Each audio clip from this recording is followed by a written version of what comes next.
And we are live. Welcome, guys. Welcome to another episode of the Evolution Podcast. Today, we're shooting a live episode, and I have a special guest.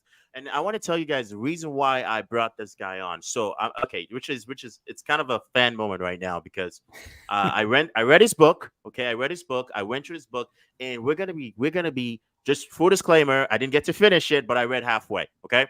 But I want to say this, guys. When I mean that there's something that I want you guys, we're going to be talking about the book, and I'm going to be actually grilling him and asking him questions about this book. And if you're an entrepreneur watching this, then this is the podcast for you. So, Adam, if you want to go ahead and introduce yourself, brother, please, the floor is yours. Oh man, first off, Emmanuel, hey, I'm so excited to be on this show. Let me tell you, I saw your content. I've been through the rabbit hole. Anybody that is not subscribed, that's not been like digesting all this information, you have rock star guests all day long. And I was just super impressed. I think over 300 episodes on YouTube. Hey, man, do what you got to do, but stay plugged into this content. So a little about myself. So Adam Torres, I'm the co-founder of Mission Matters. We're a media company and we do a whole lot we'll talk about later, but it's been a lot of fun. We built an agency from the ground up, media company, publishing, PR, you name it, we do it. Interesting. I love it. So, you know what's interesting is your journey with entrepreneurship, and we're gonna dive into your book here. And yeah. I'm very, very fascinated. I'm very, very curious about, I want to kind of ask this question because no one has been able to give me a straight answer on this. Do you believe entrepreneurs are born?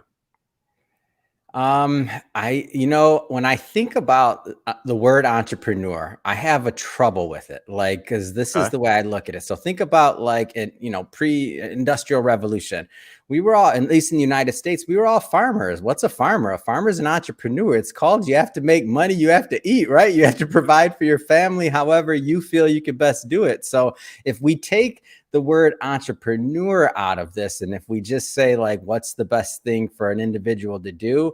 Maybe some people want to work for themselves. Maybe some people don't. So I don't really think that it's a born or not situation. I myself am an accidental entrepreneur. So if we want to be literal to the question, I wasn't an entrepreneur. I was an accident into the entrepreneur. Was I born into entrepreneurship? I'm going to go with no. So somebody can learn because I learned. And if I could do it, I feel like anybody could do it. Okay. Now I want to see. Let me see if I can find this. There's a chapter from your book here where you start talking about basically when you were you're an airbrush artist, right? You were selling basically the T-shirts, and I was fascinated. How old were you when you were doing that? Man, this is crazy. I thought I was 21, but and I thought I was an adult. I'm an only child, so I thought I was, but I was actually started when I was in 6th grade. Sixth grade. So there's a quote there's a part from your book where you said I made quite a bit of money. So in 6th grade, how much money would you say ballpark did you make? I was making money in the thousands. So when I said that, well, I sold a lot of shirts. Like if you think about it, like shirts were anyway, even back then they were pretty expensive because it was airbrush. So it was art. Like people would bring me, I know a big popular one back then. So I'm from Detroit. So hip hop music, big influence. So Wu-Tang Clan had just come out and they just had that, their logo and everybody was looking at them. Man, I sold so many Wu-Tang shirts. Interesting. So 6th grade, you're selling now. I want to go ahead and share this with you, and I want to kind of get your opinion on this. And this is I don't know, are you familiar with Alex Hormozi? Oh yeah. Come on, $100 million. I have his book right there on my table. Oh, do you know about the because he's got the launch for the next book coming August 19th? I don't know if you follow it. I didn't know about that, but I know his name and I see his content often.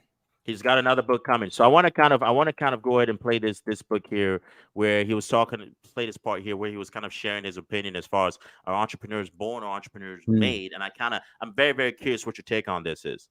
I had been rewarded for following the directions, which is why it was so much harder. Let's see if I can. So do you think sex?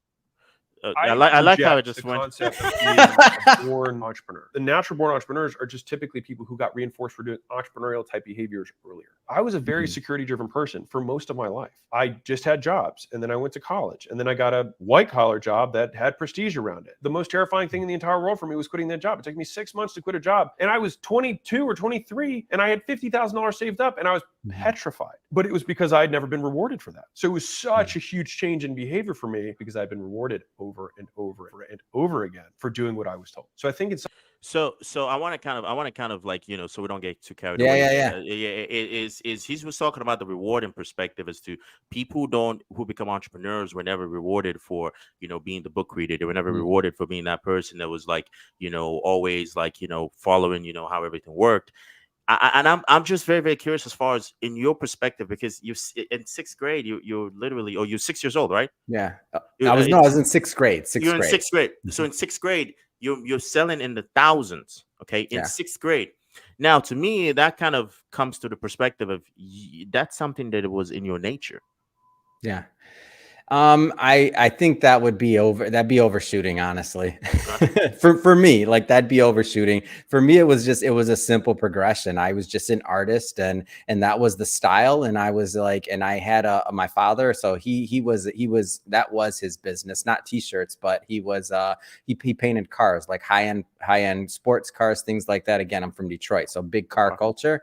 And based off of that, I couldn't like paint cars at that age, but I could airbrush and I could start playing around with it. And then, you just have friends that have other things that they're doing and they're like, hey, let's, I want to buy one of those shirts. Like those are cool. And then it grew from there. But was I rewarded for it? Probably not. Like it was just like nobody was really thinking at that level. It was just a kid in his, painting and other stuff. So in retrospect, like I don't think it ever even really occurred to me. I'll tell you, it didn't even, and I talk about this in the book, but it didn't even occur to me that I was an entrepreneur when I was an entrepreneur and I left corporate America. So it was more, to me, it was more of a calling than anything, which I know that may not resonate to everybody, but I was something I felt drawn to do, but I still didn't even really understand the concept of like entrepreneurship as it is today. So if you can, I'm very curious if you can share your experience with when you basically because you mentioned corporate America, and I don't want to give up too much in your book because I want you to kind of share this. I don't. You can give it up. I'm in. No. I don't mind sharing, but I want you to kind of give me a little bit more of your experience as far as walk us through the journey of when you started in corporate America, from corporate America to what you're doing now in the media space. And I love what you're doing in the media space and also in the book publishing space. That story. Yeah. So first off, I just always did well in corporate America. So I was always top 1% of companies that I worked for typically. And I mean, I was in finance for a long time and really, I was just rewarded up the corporate ladder. And I know that there was a point when I had kind of like a decision to make. And the decision was essentially, did I want to, continue working for the company long-term, or did I want to explore other things? Now, the way that I went into entrepreneurship, I do not recommend to other people. And this isn't a do as I say, not as I do type conversation. That's not what it is. What it is more so is I didn't necessarily have a clear plan. All that I knew is I just had this feeling that what I was doing wasn't going to get me to my calling or where I was supposed to be. I didn't really feel like I was really helping enough people. I had my practice. I was managing a little under $200 million. So I wasn't a $1 billion guy, but I was doing okay. And I had my practice. I had my set clients, and I could kind of see the next 10 to 20 years of my life, possibly, if I was on that road. And that kind of scared me a little. I'm like, I didn't see any potential for any hockey stick or anything else, like any like huge growth. I saw kind of the consistency of what my life would be.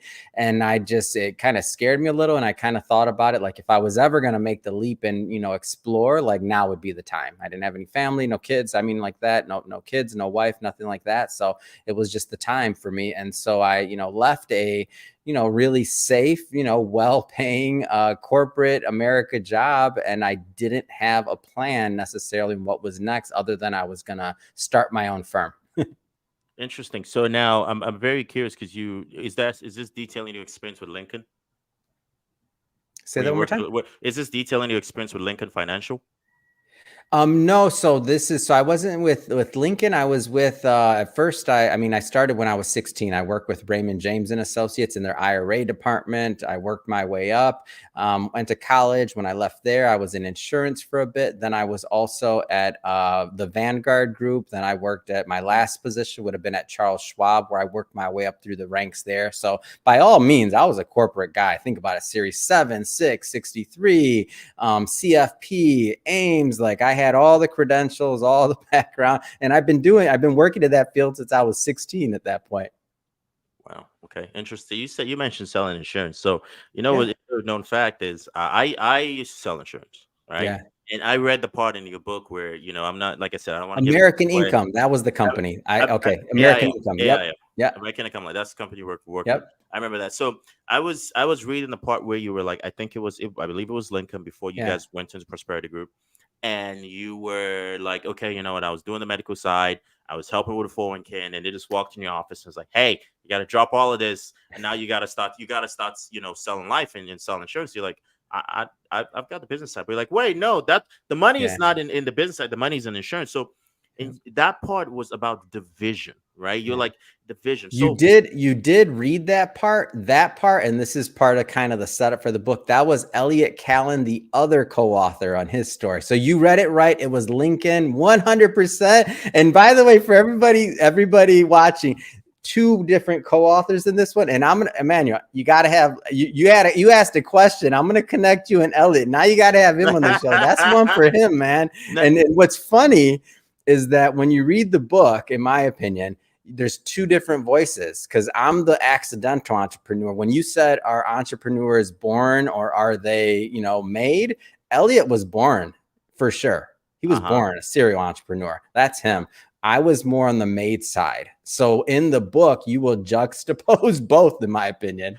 I was mixing both, but the it's fascinating with the Elliot connection, because I know you said he was a guest on your show, right? And you guys have done 6,000 episodes, right?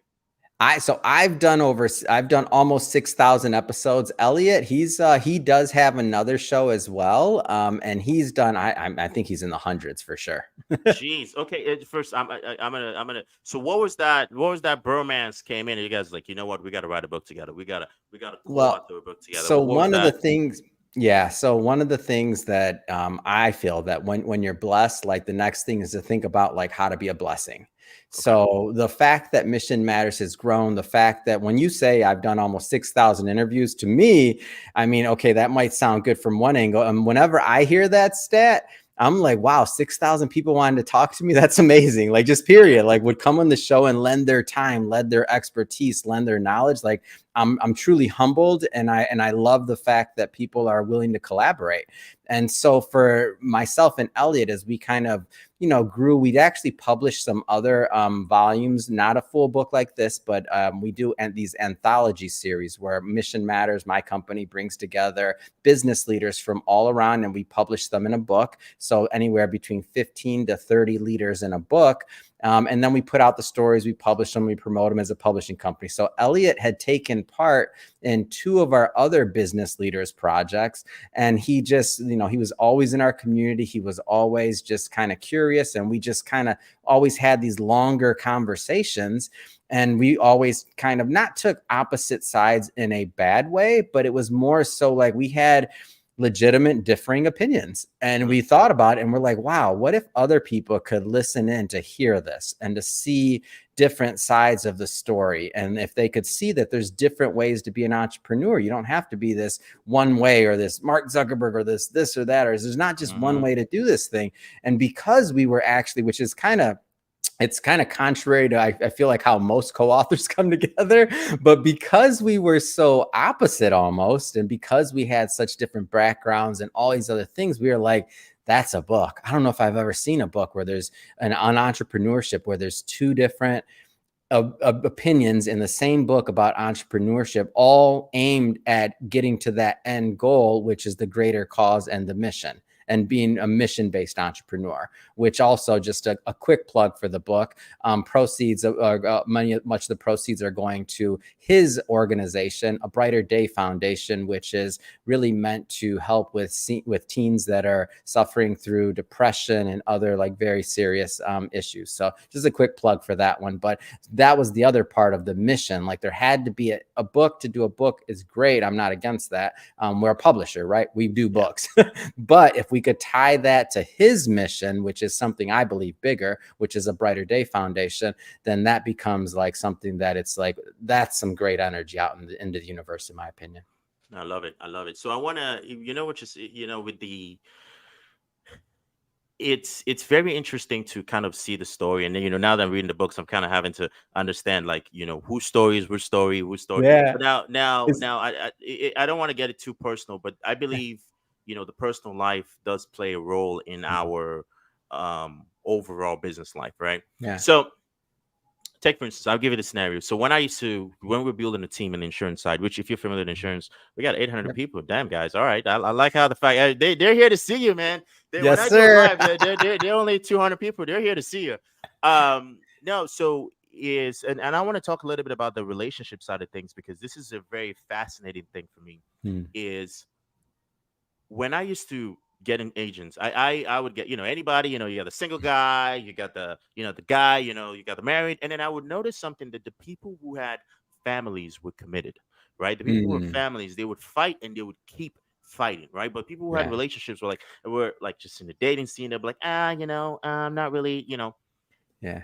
and I'm very fascinated to get your opinion on this. How much do you think having a personal life, having, I don't know, a partner, or how Yeah. much do you think that plays a role into your into your actual business? Yeah. Well, for me, I think it's a very important thing. I mean, so I was raised Christian Catholic, so I'm a believer, and I feel that union between man and woman, or Mm-hmm. between your partner, like, I just think that's it. It's an important thing, and it's an important part of life. I think we become more whole. Like, that's Mm-hmm. part of my upbringing. It's something that I 100% subscribe to. So that's me.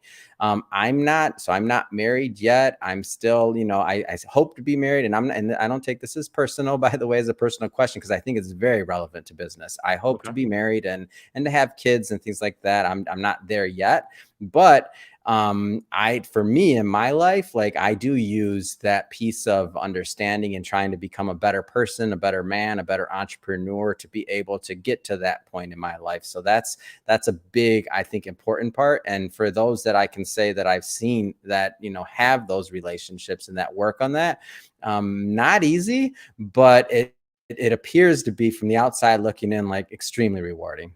Okay, now I'm curious. This is just gonna be a lighthearted. How is I assume you're a busy man, but I assume you go out on dates, right? Yeah.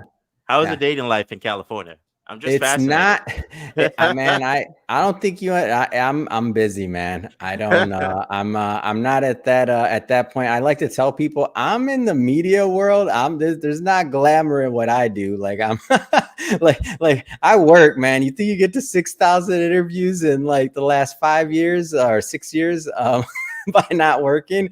LA is a very interesting place. I'm from the Midwest, so my Okay. my ideals are still probably more Midwest than LA. I tend to be on the more conservative side, like the open relationship, this, that, whatever. Like, I believe in marriage. I believe in having kids. I believe in the family environment. Like, I'm a big fan of that, versus maybe some of the, and I don't want to stereotype all of California or all of LA or all the people in there, but the looser lifestyle is just really not my thing. Okay.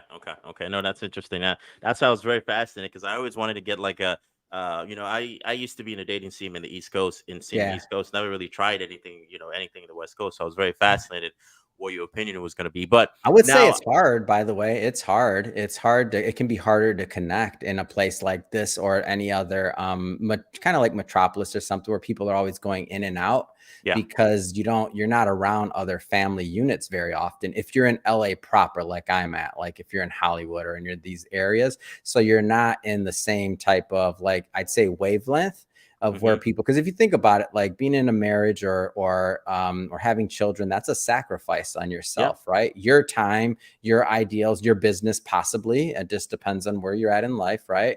Hmm. So in order to make that sacrifice, it's a very selfless act at the end of the day, because of how much work and effort it does take to make something work. So if you're in an environment where maybe that's not something that's like, it's almost counterculture maybe in certain areas. So if that's Hmm. something that you're looking for, then probably you don't want to be here as much when you get, let's say, past your 20s. If you're in Interesting. your 30s, if you're slowing down, if you're in this other phase of your life, a lot of people leave. Like, they'll go south, they'll go to like Orange County, or they'll go north, or they'll go to, let's just say, the suburbs, or more familial friendly, or family friendly environments. Interesting. Okay. Now, what kind of the dating scene is a very interesting thing, especially for the business world. But Yeah. I'm very curious about your take on this, because a lot of people, I believe, get into business not because they believe their product should exist, but I believe they get into business because they're trying to make extra money, right? Yeah. And it's fascinating. I had one of the podcast guests. I haven't heard the episode because when I recorded it, I was on the road, so I travel a lot, and I did Mhm. not realize that my mic was not connected Mm. to connected. So all the feedback I was getting was basically all terrible audio. What I mean, Oh terrible. I man, mean, I'm sorry to hear that. We all been there. Oh, you know what I mean, right? It's just I did a terrible. live interview. I'm going to pick on myself briefly. I did a live interview the other day. I was like on set at this convention, all this other stuff. It's all on the YouTube channel. I was like, I overslept on something, and so the setup was quick, and we just did it quick, and we didn't do what we normally do. I recorded that whole day, all these interviews, the mic's upside down. You can see the shirt, the audio came through, but if you're looking closely at the video, the shirt part is upside down. Oh man, it happens, man. This is hard. Anybody watching this that thinks it's easy, you do it. No, it's not, guys. Because the thing is, we're going live right now, and I think so. I'm getting my yard done, which is funny. I'm getting my yard done, and I think the guy's here, and usually my girlfriend is home, so she kind of, if I'm doing live, she takes care of that, so she's not here. But now I can't get off the stream because we're going live. So it's kind of like, you have one of those moments where things It's happen. the Like, best, man. It's the best. You got to keep going. You got to keep We're going. so blessed. Absolutely. So I want to go ahead and share this video with you, and I want to kind of get this video in. Yeah. And let me make sure that I don't start this from a Mhm. position where okay, perfect. That's where it is. So I'm going to share the screen. Let's make sure that we have good audio and good feedback here. Okay, let's see. Perfect. Okay. All right. So this is Gary Vee, and I want to get your take on this. Income, and Okay. I want to know what kind of trends do you see? When you say passive income, do you mean what do you mean? I mean, not having to work all day long. I want to be on a beach in Mexico instead of being in an office. That was the wrong person to ask. Are you being serious right now? Yes, I already knew he was going to bite his head off. The quickest way to not be on a beach in Mexico is to think that passive income exists. I think the reason so many scumbuckets. Why do you ask so Gary much Vee money that? is because you're buying stupid fucking courses over and over, thinking there's some fucking magic formula for passive income. Passive income looks like this. You take money that you can afford to go to zero, and you put them in the two places that have historically created passive income. Public markets that you don't care if it goes up and down and you just wait to the end, or real estate. And you hope that your real estate area doesn't get crushed. Everything else almost doesn't exist. Okay. Now Yeah. I want to kind of let's kind of come back to you for some comment in here. Well, when you see that, what's the first thing? What do you think? Why'd that guy ask Gary Vee that question? Did he not know who was on stage to ask the ultimate grinder that invented the third shift? Well, he didn't invent it. It was in the auto industry, but he's the one that I would say popularized it from anybody that's not familiar with the factories or anything like that. The work after the work. But over and above that, though, to answer your question, but I couldn't help it. I was like, why do you ask Gary Vee that question? But I do agree with, and this is kind of my financial advisor hat. So the first thing is the concept of real estate and markets. What he said, that's textbook. I agree with that completely. On the other side of things, though, and I think where he's on stage, so it's kind of hard for him to, and he probably had in that format a lot of other questions that were asked him. So he has to be quick with his content. And so he's just a little different. But if he was kind of like really going like a level deeper and having a conversation one-on-one, he would have probably answered it and said that there's variations and shades of passive income. It's not black and white. So for example, if you have, and I'm not going to say YouTube's easy, so I'm not going to say YouTube or any particular things, but let's say that you have a particular piece of intellectual property that you created, a book, or it could be something else. And now let's say that you have a team that you've partnered up with, and they're helping you to sell it, and they're the ones that have the infrastructure for it. You've already created the product. You're on their platform. They're doing the selling. They're getting a rev share from it. That's passive. Like you're done working. You could be on the beach doing something after that. I have friends that have done that. Like, I mean, it's not like, so it just depends. Like there's different, it's just not black and white. He's answering it black and white in all fairness. I mean, I'm not negating Gary V. Come on. Like that guy's forgotten more about business than I'll probably ever know. But I just mean that there's shades to it. That's all. So what are those shades? Because I think there is especially in the online community, Yeah. there's shades of people believing in the myth, and I think it's a myth of the passive income. Yeah. What are the shades? I think that the first thought is that you're going to get something for nothing without adding value. Like, so it all stems at value. So even in the scenario that I just gave you, like you would have had to have created a piece of IP that people actually want. So that book or whatever that you may have had, or that you may have put out, that may have taken you 5 years to write, or that may be your life story. That may be other things. Who knows, right? And that may provide you with a certain level of income that may or may not suffice for your living habits. So then you have to think about it. So that's one shade. That's totally off. Now, where in Mexico, and using that scenario, is the guy going to live? Well, if he's making, let's say $1,000 or $2,000 a month, and based off of book sales and doing no work or whatever else it is, then and he can suffice on that income, great. Then maybe that's a shade. Now, let's say he wants to be a little bit higher up on the pyramid. He's like, I can't live on a couple grand a month. Like, this isn't selling, like, not making me a millionaire, or whatever his particular goals are. Well, maybe now he has to hit the road and has to start doing speaking engagements, right?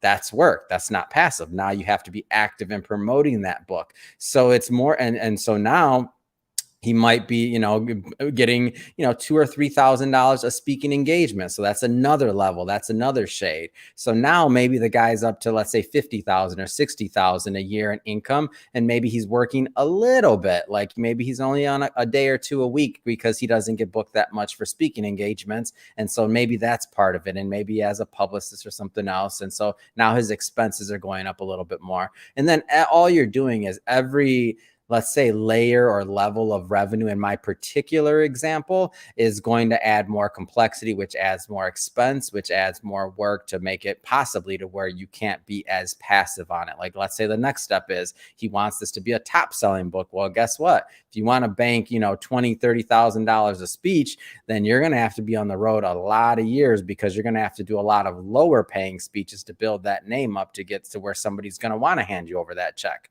So it's really a matter of how you're going to add value. That's kind of where you start, and then you work backwards, and how passive you want to be. Other than what Gary said, by the way, real estate and all of those things, like that's true. But outside of that, this is specifically to the online world. How passive you want to be is probably going to limit your growth unless you get, you find some particular niche that may work for a while. But at some point, like, there's going to be work involved. Interesting. So, which is fascinating you saying that, because if I'm understanding, the way you explain it, the dynamics is, okay, I work my ass off, I build something, and then after building it, then then I can resell it. Like, for instance, you work to write a song, the song becomes famous, and then now you're getting basically the what they call royalties. Right, you get royalties from that. You build a real estate property and then you're renting it. There's always that initial investment that is huge upfront capital, but then it pays you residual income. And I think that's more of like the word is residual income as opposed to passive income, right? Because I don't think passive income is real. Yeah. I like your example, by the way, of music, and that's probably a much shorter winded way of saying it. I'll give you a quick one. I don't know if this is verified, but I heard an interview. Fat Joe said, from that Lean Back song, he said he makes, I think, like 50 to 75,000 passive on royalties per year from that. He's not living on that. And he didn't say that part. This is how I'm correlating the conversation. But that's 50 or 70,000. He makes millions of dollars because he stays in the media. He grinds, he does shows, and he's doing interviews, and he's creating other content.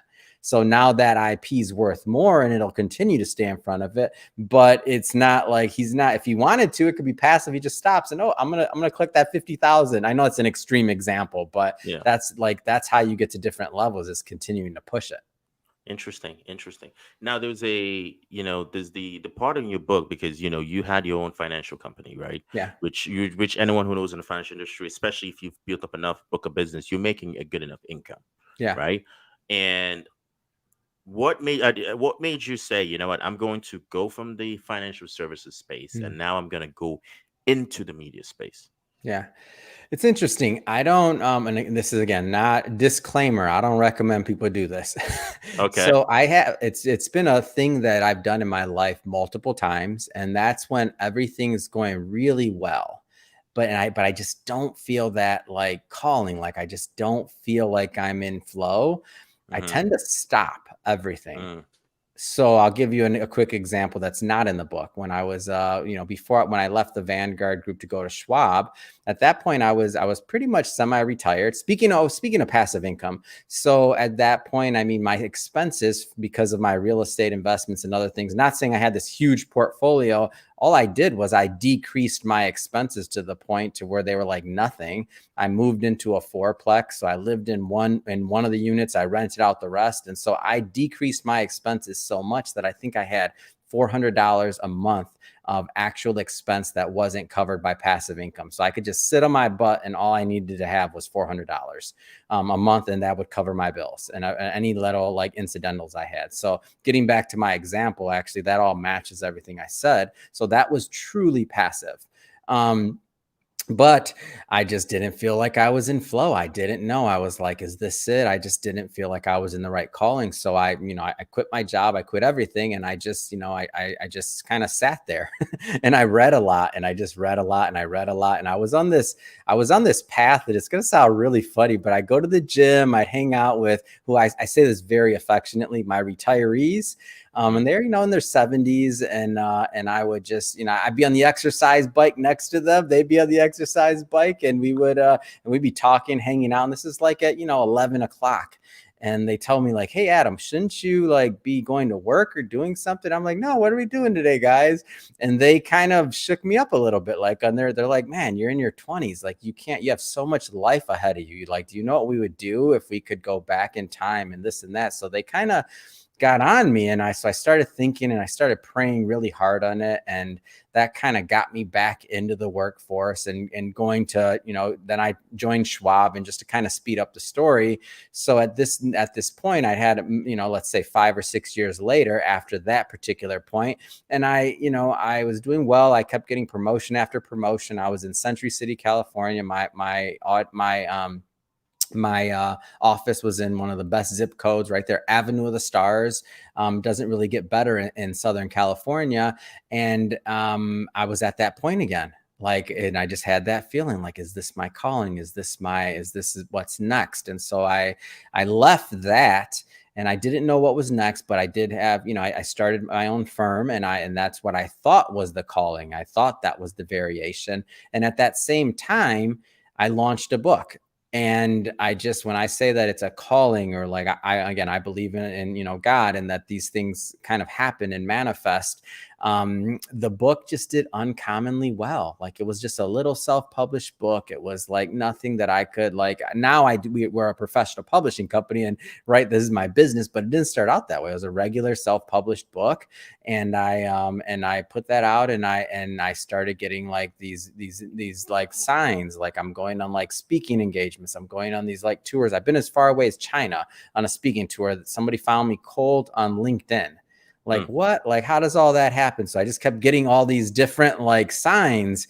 And then next step was, and this led me into the actual business side of it, was that I had people seeing what I was doing promoting the book start asking me, could I help them do the same? And I was like, nope, I manage money. I don't know anything about books. I just did this for myself. It's very difficult. It's hard. Then I'm like, all right, so no, I told first person no. Next person asked me, I tell them no. By the time I got to the third or fourth person, I was like, all right, God, I hear you. You're telling me that I'm supposed to figure this out. So I go back and I pray on it and I'm thinking about it. And I look at all of the different models that are out there to publish books. And I come up with one of my childhood favorites, which is Chicken Soup for the Soul. And I see what Jack Canfield and Deepak Chopra and a lot of my heroes had done when they came together for a collaboration. So my first book that I published as a company with the other co-founder, Chirag Sagar, we brought together 15 authors in Beverly Hills. We put together an anthology, which for anybody listening, that's just a group of authors that come together for one single book. We put out the book, and then more things just started snowballing. So then we did a second book, then we did a third book, then we did the show. And I'm humbled to say that we had over 20,000 people apply to come on the show last year. So it just kept spiraling and just kept on snowballing, I should say. And it was kind of like I was pulled into it more so than I made a choice. Obviously we made a choice, but it was just that magnet or that pull that kept dragging me closer and closer, I believe, to my calling, which is helping others get their mission out and amplifying their stories. Interesting. Now, you mentioned something which is very fascinating to me, which was, you said when things tend to go well, for some reason, you kind of have this necessity. I don't know. You know what they say? There's like, entrepreneurs don't suffer from I don't think we suffer from a fear of failure. I think we suffer from a fear of success. Yeah. I don't know if that's a thing for you, because I've been at a point in which I made the most money in my life, but for some reason I'm like, then you start to feel wrong. You're like, what is going on here, right? Because you're so used to getting rejected, you're so used to getting into failure. It's kind of like it's like I want to use like a different dynamic here, where you imagine a kid who's born with a silver spoon, that's always used to being, given everything, and then all of a sudden, boom, you reject them. Then it's like, whoa, this is completely different. They're completely thrown aback. They get pushed off. And from my experience with failures and stuff and rejection has kind of been, I always tell people, like, my grades from when I was like kindergarten to I don't know, I would say high school or something, was like, there was a thing where I had the worst grades.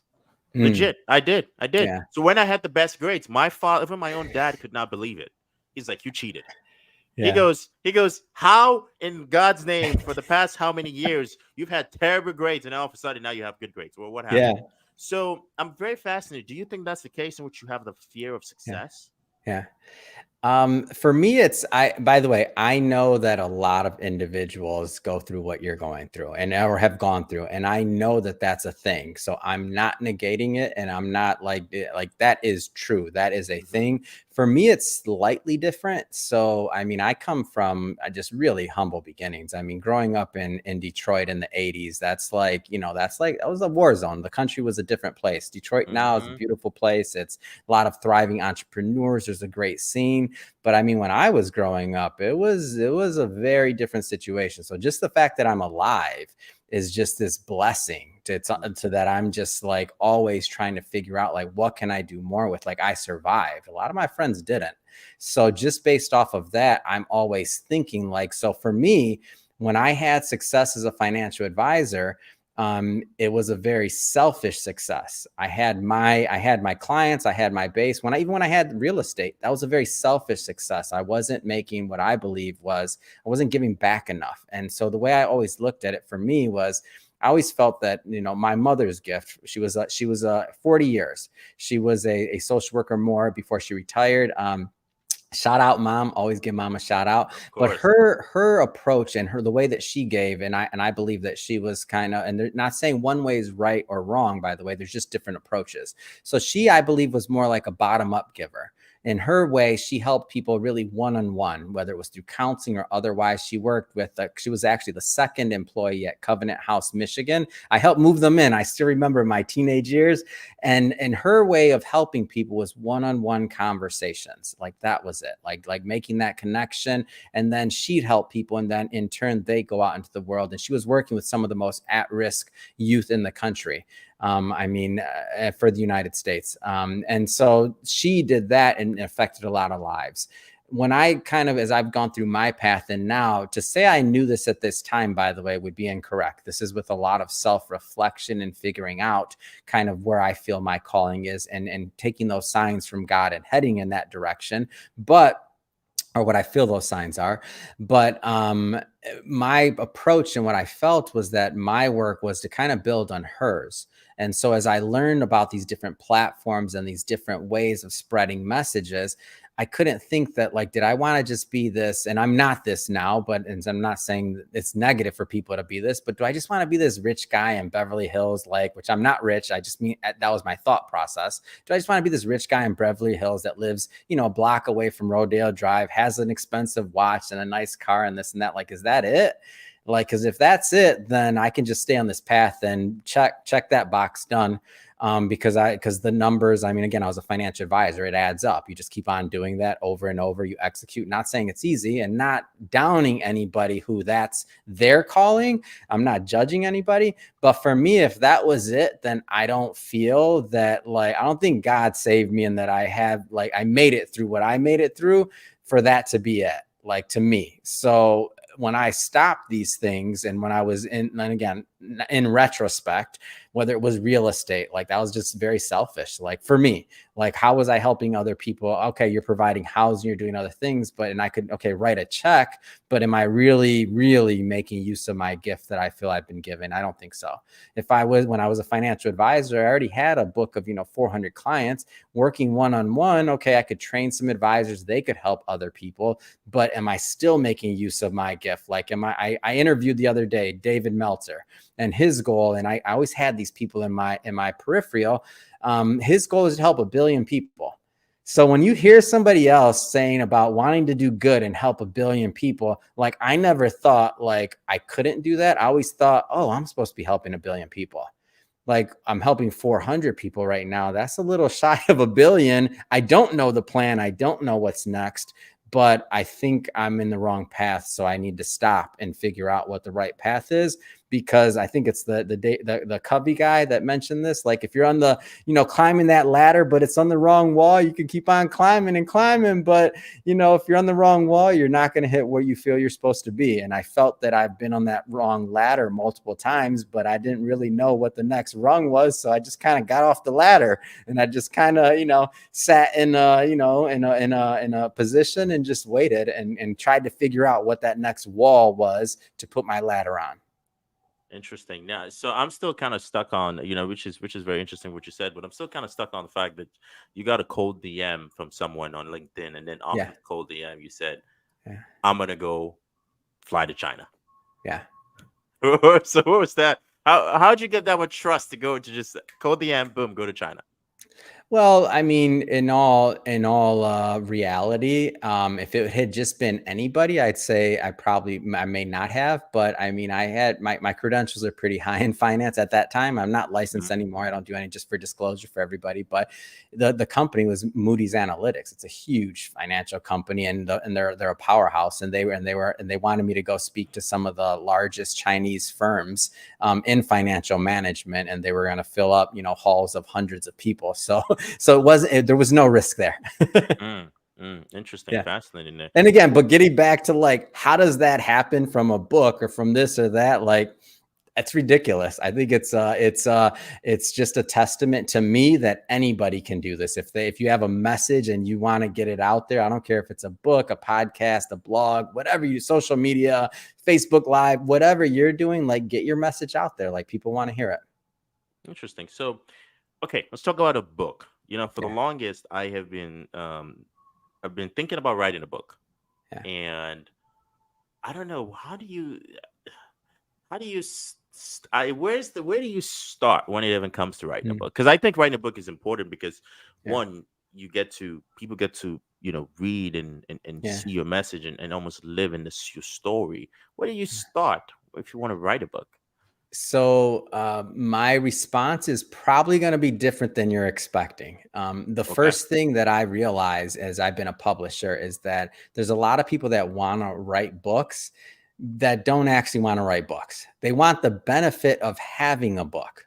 So what you have to kind of do your own, introspection on and think about is like, why do you want to do the book? Like, is it for marketing? Is it for branding? Is it for thought leadership? Is it to share your story? Is it for like, so all of those things, they come into play. And then if you kind of go through that self-reflection and decide, you know what, I do want to write a book, like this does make sense for me, then the next step is to really think about, like, do you want to work through a professional publisher, or do you want to, and there's a lot of different models there, by the way, or do you want to self-publish, and do you want to just put it together yourself and kind of see what happens.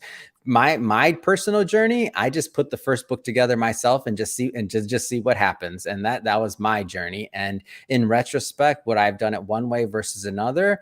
I would just do it, period, whatever you were comfortable with. And myself, I was comfortable with that. And a lot of the things I'm mentioning, they all came out of that unprofessionally published, first published book that I did. So all of these things sprouted from that. And I actually leave that book up on Amazon as let's just say, as amateurly published as it looks, but I leave it up there not because I can't republish it. I leave it up there as a testament to the fact that anybody can do it. So, because I'm a huge fan of publishing books. So now let's say that you now decide you're going to go one route versus the other. Obviously, that's going to take you a lot of different specific ways, which we probably don't want to get into here, but we can if you want to just ask the questions. But the next thing to speed it up is the content. Like, you have to figure out what kind of content that you're going to that you want to present, that you feel, in my opinion, there's an audience for. Is this just an exercise in getting your ideas out there? If it is, okay. Or is this a part of your business where you feel you may have an audience that wants to hear your message? Two different paths in terms of how the book gets created, in terms of how much budget you put towards it, in terms of how much time you put towards it. Next thing is, you want to really think about, am I going to use a ghostwriter or am I not going to use a ghostwriter? For those that are maybe unaccustomed to that, or don't exactly know how that works, lots of different processes. But the way I like to think of it is, think about, a president of the United States leaves office. They come out with a book a couple months later. They didn't have time to write that book. Like, for anybody, so ghostwriters are okay. It's okay to use ghostwriters. They're not making things up. What they're doing is they're helping to get your stories and your message formatted professionally so that it's digestible in an entertaining book, if they're doing their job right. So think of it just like a movie. There's a script writer and there's somebody that does the writing, and then there's the actors. So in this case, you're kind of almost like the actor that's playing out the story. Can you do both? Yes. Should everybody do both? No. If you're not a natural writer, hire a ghostwriter. Like, that's the thing to do. And then the next piece of it is really just the marketing and getting it out, which again, that's a whole nother discussion, but that's kind of like the layout in terms of mind frame and getting to the steps of the decisions you need to make in terms of actually getting a book completed. Interesting. Okay. So basically, when it comes time to publish the book or to write the book, I'll be like, hey, Adam, listen, it's your boy. Let's go ahead and have a conversation here. So, for sure. Come on. Absolutely. So I kind of want to dive into the next topic. And the next topic I want to talk about is something which is very dear to me, because a lot of people ask me, how are you able to make so much progress with a busy schedule? And I always tell them, is like, I have a very religious morning routine. Yeah. Right. And I want you to kind of, and then there's a video that I want to go ahead and share with you guys here. And I want to go ahead and get your take. I want to go ahead and get your take as usual on this video. And it's by Alex here. Yeah. Can you tell me what your routine is? Can you tell me the millionaire routine, the billionaire routine, whatever? What I'm going to tell you is going to blow you away, because what everyone expects is that they have to add things to what they're currently doing. You look at your morning and think, oh, whatever he's doing, I'm going to add that into what I'm currently doing. Yeah. And the reality is, most of the people who are further ahead of you are just not doing things that you are doing. And so you need to look at the things they are not spending time on that you are wasting your time on. And so that means not necessarily doing your cold plunges, your orange glasses and the fingertip shoes and the affirmations in the morning and staring yourself in the mirror and doing your pump-up speech. Instead, drink your cup of coffee, get to work, and realize that the work is the thing that's going to move forward. And sometimes the doing needs doing. Can you tell? Okay, so this is so when you see that, what's your take on that? Yeah, I'm a systems person. So I'll give you an example. So I'll give you two quick examples. So I don't leave the house without a book in my hand. So the way that I make sure I don't leave the house without a book in my hand is I put it next to my keys. I don't have to think about it. Like, and so I'm going to hand out at least 1 to 2 books every day with just people walking around in my day-to-day life. Like, that's my goal. I believe so much in the book and the mission that I want more people to have it. So that's part of it. When you think about like our show, so Mission Matters, the way that I was able to do so many episodes is it's a part of our business. I designed our business, and my other co-founder, Shirag, we designed the business so that 50% of my time is actually spent doing interviews. The other 50% of the time is spent running the company. So in order to do that, we created a business structure of different executives that handle their department so that I could be afforded the opportunity to have that 50% of the time. Another part of this, so getting further into the systems, every author, so you mentioned publishing a book, like every author that we publish, part of their publishing package is we do promotion, they come on the podcast, we do the distribution. So because of that, I literally ingrained, in my opinion, long-term success for our shows, into our business, so that I don't even have to think about it. Like, I don't have to think about where my next guest is coming. It's a book we published. So all those things, like, I try to eliminate as many barriers as possible. So I agree with everything Alex said, for sure. I'm just saying that I just add, to take it one step further, to add to what he said, if you can create systems in your life and in your business that almost guarantee your success if you can stick with them long enough, then each year, like year by year, like not even year, what am I saying? Day by day in this particular business, because you're looking at views, you're looking at audience, you're looking at subscribers, day by day, week by week, month by month, year by year. I'm not at decade by decade, but you can see growth. So it's just a matter of just continuing to execute after those systems have been created. But if I had to sit back and think, who am I going to interview this week? Or who am I going to, like, oh my gosh, that sounds exhausting. That sounds so exhausting, Emmanuel. No, absolutely. It absolutely totally does. And I'm listening to that, and I'm thinking, for me, is he said a few things, which is there's a lot of fluff, right? There's a lot of people that believe there's a lot of fluff, like people, oh, I'm gonna wake up and meditate in the morning, which is fine. If it allows you to reduce stress, it totally works. Like for me, my morning routine is I wake up, the first thing I do is I work out. I have a workout equipment I travel with. Work out, then I go straight to work, and I'm researching my guests. And for you, today, all I just did this morning, my work was reading your book. I was like, all right, I'm gonna read the book Driven, and I'm gonna see if I get. That's why you're in such a good mood. That's what I'm such now. Yeah, exactly, man. That's exactly. Had to. I was reading the book Driven, and by the way, guys, the book is on Kindle. It's free on Kindle. You can check it on. I think I don't know. I paid for it. You can check it on Kindle. You can download the paperback version on Amazon. The link is in the description, guys. So definitely go ahead and go check it out, because I believe there's a lot to learn from what Adam is saying. Now, I'm very curious. This is a very interesting question. Is how do you deal with the stress of business? Like, how do you deal with the stress of, if not even your personal life? How do you deal with the stress? Because, like, you have the legal, you have the marketing, you have all that stuff. How do you deal with the stress and not letting it overwhelm you? Yeah, that's I'll tell you that I pray a lot.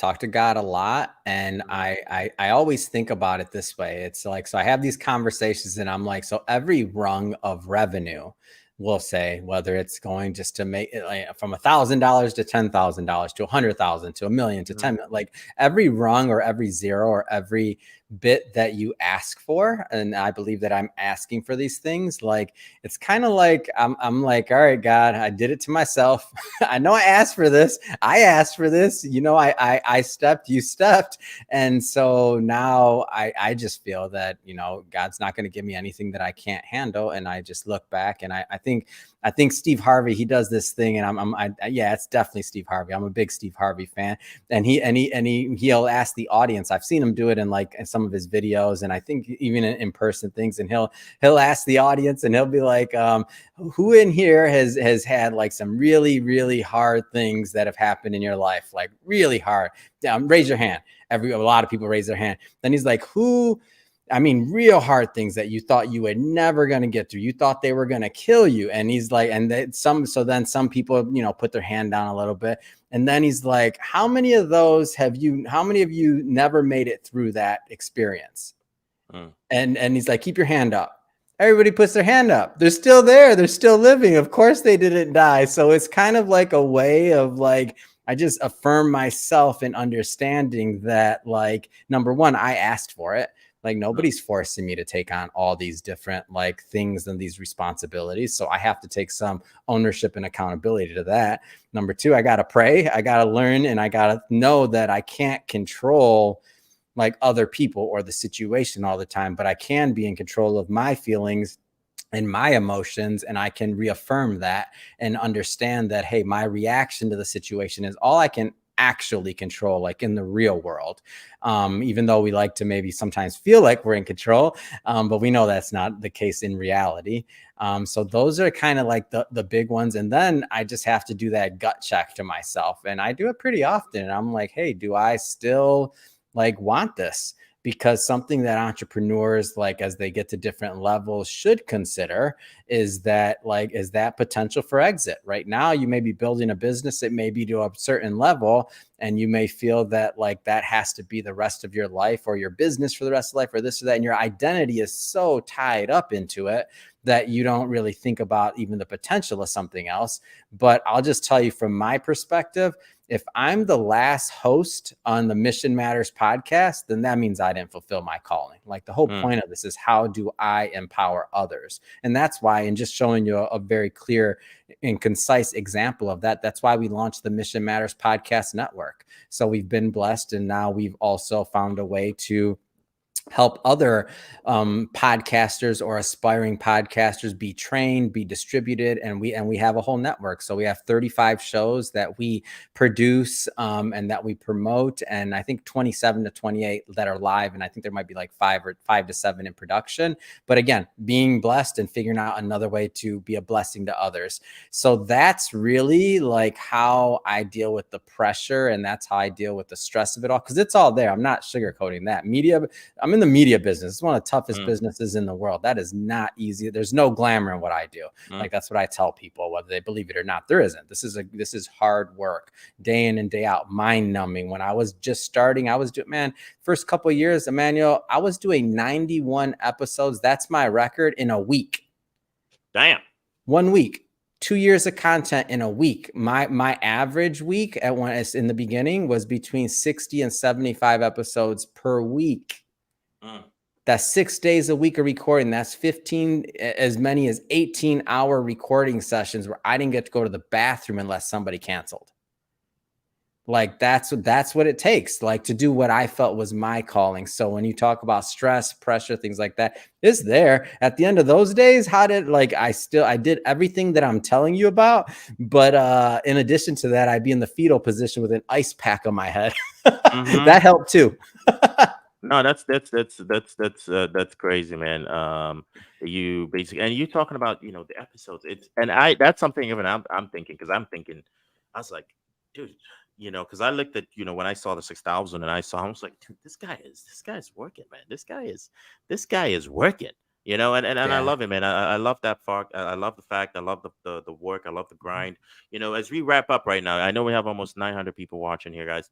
As we wrap up, what do you what is the message that you have for people? Where can they find you, or what is that stuff? Any closing words? So first thing is, like, my point in doing all this, I just want to elaborate, is that I want you to go share your story. Like, okay, yeah, I'm here, I'm promoting a book. Yes, that's a given, right? On entrepreneurship. But my main goal in even doing that is, I hope to inspire others to do the same. Like, write your book, like launch your podcast. My first podcast, sometimes you can see where somebody's at or some other things, and maybe, it maybe seem intimidating, or like, oh my gosh, look at all these different things. But my first podcast, I started it in 10 minutes. And I was so scared that my first person I ever interviewed was the other co-founder. I didn't even do a video interview or anything on video until after 1,500 episodes, because I was so scared to be in front of camera. on my very, very first show, I was so scared I didn't even use my real name. If you, like I called myself, it was a nickname, Mr. Century City, something that somebody else had given Mr. me. Century City LLC. I love it.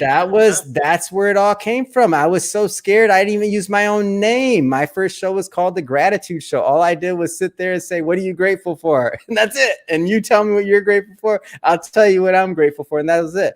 So I'm saying this because we can talk about like where we're at now and all these other things, but that's not what it's about. First podcast episode, 10 minutes to start, was scared, didn't even want to say my own name. Like I was that petrified. So like if you're watching this and you're thinking about doing something, do it. Whether you're doing it with a company like ours or doing it with whoever, like you set it up, like don't let somebody else or don't let fear hold you back from living and walking in your own calling, because time's ticking whether we want it to or not. So like you need to go through and do whatever you feel your calling is and create content in the way that you feel is appropriate, because the world wants to hear your message. Like my voice is different from Emmanuel's, is different from yours. Like there's people out right there right now that would be more inspired from hearing your voice and your message than anyone on this podcast right now, but they'll never hear that. And that story will go to your grave if you don't start creating the content.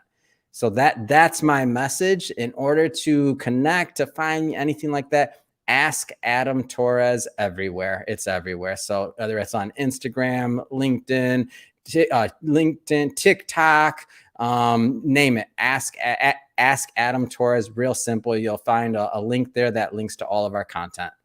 Absolutely love it, man. I think the most important thing that you said there was you kept showing up, and I think that's where most people miss the mark, is that they stop showing up. And it was a phenomenal interview having you on. And guys, like I said, the links in the description to check out Adam's content. Definitely go support his channel. He has a YouTube channel. Go support his YouTube channel. Go, hit him up on Instagram. If you're single and you're in California, definitely go hit him up. He's a man of God there. And absolutely pleasure. It's a pleasure having you on, man. And everybody else, like I said, guys, bye-bye. Everyone have a good day. And thanks again, guys, for joining us in today's live. I will see you guys on the next live. Take care.